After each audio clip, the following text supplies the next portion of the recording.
সময় ধরে যে দেখতেছো তোমরা যে এই যে ভিডিও দেখতেছো এতে দিয়ে দেখে কোনো লাভ আছে?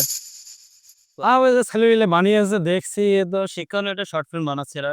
এগুলো শিখচ্ছে না তো, এরা শিখচ্ছে ঠিকই কিন্তু গাঁজা খাওয়া শিখছে। একটা লোক যদি গাঁজা নাও খায় সে অন্তত বানানো শিখে যাচ্ছে, তাহলে এটা কি ক্ষতি হচ্ছে না? আর এরা তো এই ছেলেপিলে আবার ইনকামও তো হচ্ছে, এই জন্য ইনকাম করতে যে সমাজের ক্ষতি করতেছে এটাও তো ভাবতে হবে। ইনকাম করুক একজন, ইনকামের উপরে কোনো আফসোস নেই, কিন্তু যে গাঁজা খাওয়া শিখছে এটা কোন নিয়ম? আর একটা চা দিন। কি আপনি কি কান হুজুর? আমি যে কথাগুলো বলছি আসলে এইখান থেকে যে মানুষ খারাপ কিছু শিখতেছে কিনা। এসব বিষয় নিয়ে আমরা শুধু মানুষ সমাজে না, মসজিদের মেম্বারেও আমরা আলোচনা করে থাকি। আপনারা সুধী সমাজ আছেন, যদি আমার মনে হয় আপনাদের উদ্যোগে এটা সমাধান করা সম্ভব।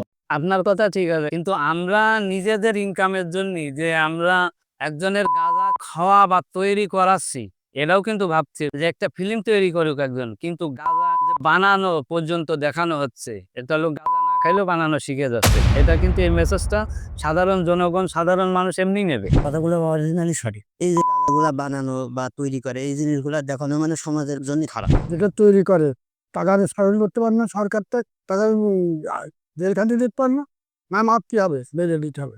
মা বাপ থাকে না, টাকা মা বাপের সায়ন করতে হয়, পিছন দিতে হয় কায়দা করে একটু খাইয়ে দিচ্ছে তা।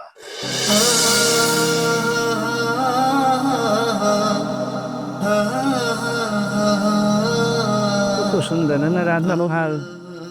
দর্শক, আশা করি বুঝে ফেলেছেন কিভাবে গাঁজা তৈরি করবেন এবং আপনার বন্ধুকে অপরজনকে কিভাবে খাওয়াবেন। তোমরা না কি করতেছো? ও ভাই, আমরা একটা ফিল্ম তৈরি করছি।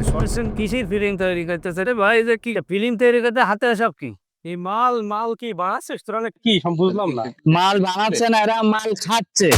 তোরা তো দেখছো অরিজিনালি মাল বানাচ্ছিস প্রফেশনালি। কি রে না বুঝেছি, আগে বললাম মাল বানাতো ভিডিও দেখানোর জন্য এই করছে ভিডিও তোরা দেবে বানাচ্ছি। মাল খাল হয়, সবাই এই কথা কয় যে আমরা ভিডিও বানাচ্ছি, আমরা এ করতে যাতে। ইউটিউবে ফেসবুকে তো একদম ক্লিয়ার হয়ে দেখাচ্ছে, বানানো খাওয়া সব কিছু দেখাচ্ছে। আমরা ওইভাবে, আমরা তো খাই না, আমরা ওইভাবে বানিয়ে দেখাবো। আচ্ছা বুঝলাম তোমরা খাও না, তাহলে যে সুন্দর করে বানাচ্ছ এই বানানোটা শিখলে কোনটা? ওই যে ভিডিও তোরা হইলো যে বানাচ্ছিস সেটাও ভালো কথা। এই ফাঁকা নাকা জায়গাতে জঙ্গলে কে এখন ওই মানুষ তো খায় এরকম জায়গায়, আর সেই অবস্থায় আমরা একটা ভিডিও করে দেখাচ্ছি। এই যে ভিডিও বানাচ্ছ যে আর একটা সিন, আমি মানলাম এটা সিন বানাচ্ছ, ওইটা না মানুষের খাওয়ানো শিখাচ্ছে না। শর্ট ফিল্ম বানাবি যেটা হলো মানুষের ভালো মেসেজ যায়, এটা ইসলামী মেসেজ যায়। তাছাড়া তোরা সে গাঁজা খাওয়া ভিডিও, এর আগে তো ভিডিও অনেক হয়েছে, এই ভিডিও হয়নি তোরা কষে গায় ভিডিও তো করেছি বুঝলাম, তো তোরা শর্ট ফিল্ম বানাচ্ছিস, ভালো শর্ট ফিল্ম বানাচ্ছিস, তাদের ইনকাম হবে, ভালো কথা, ভালো কাজ। কিন্তু তুই যে মেসেজটা দিচ্ছিস সমাজের, এই মেসেজটা যাওয়ার পরে ছেলেগুলো তো এখান থেকে তোদের বানানো দেখবে, এগুলো বানিয়ে খাবে, কারণ কারো কাছে যাওয়া লাগবে না, নীতি নীতি ঘরে বসে বানিয়ে খাবে। এই জিনিসটা কি ভালো হচ্ছে? তোরা মনে করে এখন মারা গেলি, যে বানিয়েছে চলে গেলি, তোর ইউটিউব চ্যানেলটা আমি ঢুকতে পারবো না। ওই জিনিসটা সারা জীবন থাকলো। তুই গাঁজা খাওয়া শিখালি, তোর হয়তো দেখে কেউ না শিখুক, 5 জন তো শিখবে। এটা এই পাপের ভার যাবে কার? তুই তো কিয়ামত পর্যন্ত ওই পাপের ভাব করবি। ভাইরা তো কথা ঠিকই করছে, আমরা তো বুঝতে পেরেছি।